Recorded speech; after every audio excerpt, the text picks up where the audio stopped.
ರಾಜಕೀಯ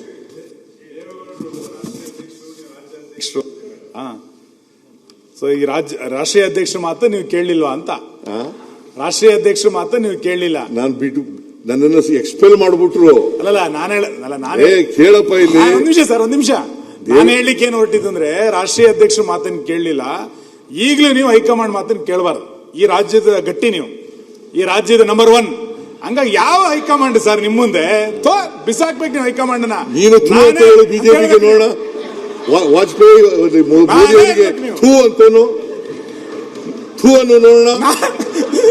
ಅಲ್ಲ, ಮೋದಿ ಅವರಿಗೆ ಥೂ ಅಂತಂದ್ರಿ ಸರ್. ದಮ್ಮಿದ್ರೆ ನಾನು ನಿಮ್ಗೆ ದಮ್ಮಿದ್ರೆ ಸರ್, ದಮ್ಮಿದ್ರೆ ಮೋದಿ ಅವ್ರ ಮಾತನ್ನ ಕೇಳಲ್ಲ ಸರ್. ಸರ್ ಸರ್ ಸರ್ ಒಂದು ನಿಮಿಷ ಸರ್. ಯಾರು ನಿಮ್ಮ ಅಧ್ಯಕ್ಷ? ಸರ್ ಒಂದ್ ನಿಮಿಷ ಕುತ್ಕೊಳ್ಳಿ ಸರ್, ಒಂದ್ ನಿಮಿಷ. ನಾನು ಮೋದಿಯವರ ಭಕ್ತ, ನಾನು ಹೈಕಮಾಂಡಿನ ಭಕ್ತ, ನಾನೊಬ್ಬ ಪಾರ್ಟಿಯ ಶಿಸ್ತಿನ ಸಿಪಾಯಿ. ನಾನು ಕರ್ನಾಟಕದಲ್ಲಿ ಇದ್ದೀನಿ ಅನ್ನೋ ಕಾರಣಕ್ಕೆ ಹೈಕಮಾಂಡ್ ಮಾತು ಕೇಳಲ್ಲ ಅಂತ ಹೇಳಲ್ಲ. ನಾನು ಹೈಕಮಾಂಡ್ ಮಾತೇ ಕೇಳೋದು, ನಾನು ಪಾರ್ಟಿ ಮಾತೇ ಕೇಳೋದು.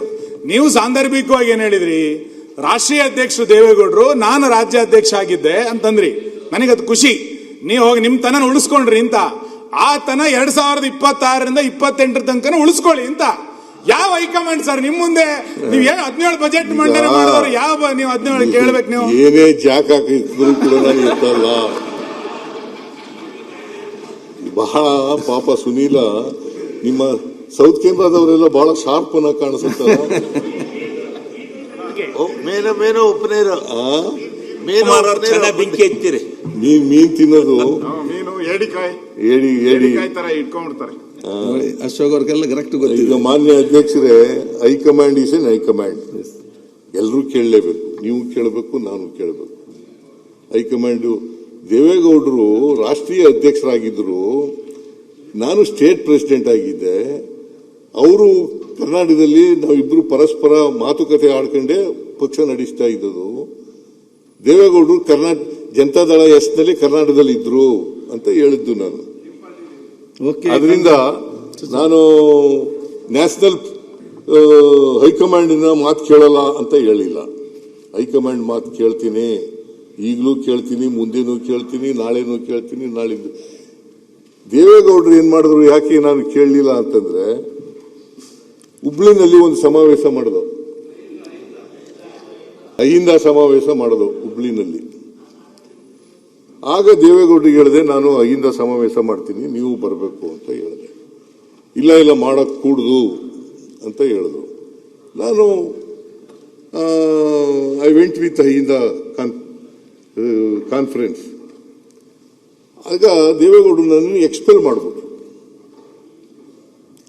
ಆಗ ನಾನು ಅಹಿಂದ ಸಂಘಟನೆ ಮಾಡ್ಕೊಂಡು ಇದ್ದದ್ದು. ಆಮೇಲೆ ಕಾಂಗ್ರೆಸ್ ಸೇರ್ಕೊಂಡೆ, ಅಲ್ಲಿಂದ ಬಿಡುವುದು 2006ರಲ್ಲಿ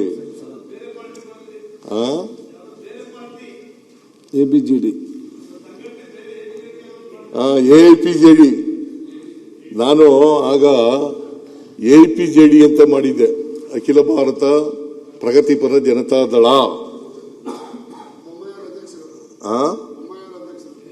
ಇಲ್ಲ, ಬೊಮ್ಮಾಯಿಯವರಾಗಿರ್ಲಿಲ್ಲ.